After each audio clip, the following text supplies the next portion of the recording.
All right. So these are my insights from the class, and these are my strategies that I've picked up. They kind of blended into one another. I'm going to open it up so I can see inside here. So my insights, the first one, the biggest thing that shouts out at you is utility. So making yourself into a utility. And that screams to me Erikson and the need for autonomy. And the need to foster autonomy in your students and get them to do their own work and to track themselves and to know that they can do it by themselves, to feel autonomous. I think that went in with questioning and wait time too, something that I'm going to do for my research. When a student is autonomous, you want them to come to the answer themselves, so you don't want to necessarily give it to them. You want to give them hints and clues and use this questioning to bring that knowledge out of them. The next thing is working memory. That was another insight for me.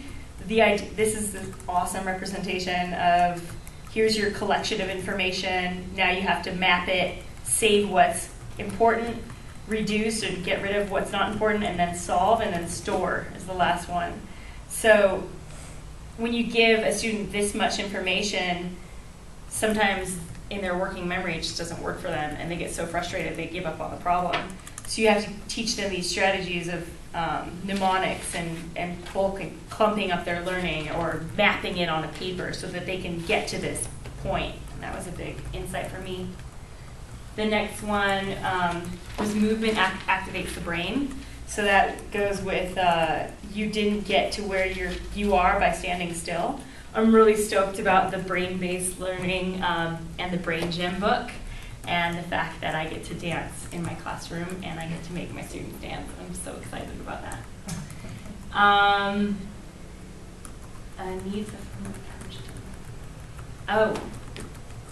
Found this quote here that spoke to me about need fulfillment, and the theorist was Glasser, wasn't it? William Glasser.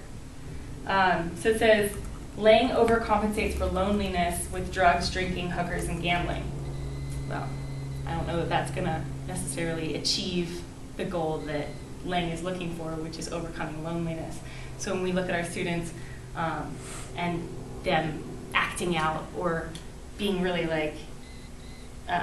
into themselves, what are they actually trying to accomplish, and how can we bring that out and help them get there?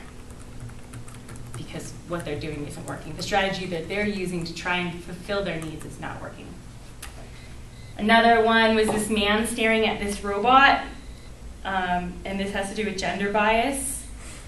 For me, it was a big insight that teachers are very much a part of gender bias and how our expectations of our students will lead to the outcomes. So if we don't expect much of them, and if we expect the world, just imagine what we'll get. I know this sounds silly, but this isolated individual here represents my insight that students want to be included. I didn't know that. I know that sounds really silly. I don't have any experience with special needs students, and I didn't think that they minded not being included. And the other one, ego and intelligence. I always thought that people with high IQs were generally like sociopaths and people who were like ostracized from society and were not happy. Like those artists that end up killing themselves, that are just like so super brilliant that they can't live within society. I didn't realize that people with high IQs are actually happier. So that was another insight for me. Okay, strategies. Bring it all back home. This represents to me that you have to be really clear with your goals and objectives and even stating them to the students, and then figuring out what are the key points that you want them to learn and making that super, super clear. You can go beyond that for those students that can get beyond that, but you better bring it all back home and make it very clear what you need them to learn. Prepare for the worst. Times are changing. Pill strapped into this person's mouth.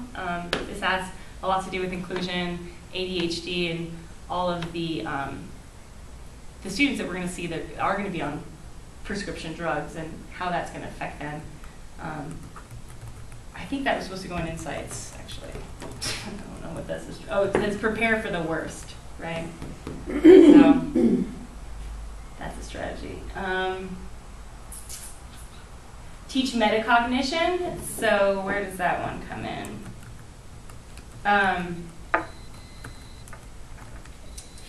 Keep drivers in control and get back in the groove. So like teaching your students to monitor if they're actually reading or not. I remember reading when I was younger for hours, and then, with the TV on, and then realizing, wow, I haven't been paying attention at all, so I have to go back several pages. Well, if we can teach them to monitor and track and stay on top of their learning and make connections, then they're going to be way ahead of the game. So teaching metacognition, and I want to learn more about that. Encouraging self-regulation, self-reward, and give recognition for achievement and not just praise all over the board. That goes with be your own pet and these wind turbines, because I figure this kind of goes with learning about how students can track their own behavior and modify their own behavior and have one of those tracking forms so that they can be in charge of giving themselves their own. I thought be your own pet, because you give your dog praise. Oh, good boy, bad boy. They can do that for themselves. You're not going to be that person anymore. Another strategy was telling stories, which I think Dixie does every day.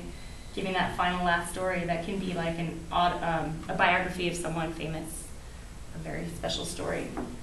Zone of proximal development, it says, hello, can I surround you with your equipment and still give you breathing room? So giving them all the equipment and the tools and the skills to achieve the task, and just being there as like a helping hand and a helping ear and an expert that's there to help. This hand represents concrete, real-world experiences and examples in the classroom, like the math game that we just did. And this last one, correspondence. I learned about this strategy for correspondence that can work with giving feedback on papers, just like writing, hey, how was your day? We can't necessarily have correspondence with all of our students all the time. In class, just having those one-on-one experiences, but we can do it in writing. And we can also use it as a management tool, so when students are saying, oh, he's hitting me, he did this, he did that, she did this, she did that, can you write it down in a letter for me? Can you get it to me? That would be great, and that way they can get it all out, and usually after they get it all out, that's all they want to do. That way they're heard, you heard them, and it doesn't take up class time. Okay, that's the end of my insights and strategies. It's been a great time. Very good job. That was cool.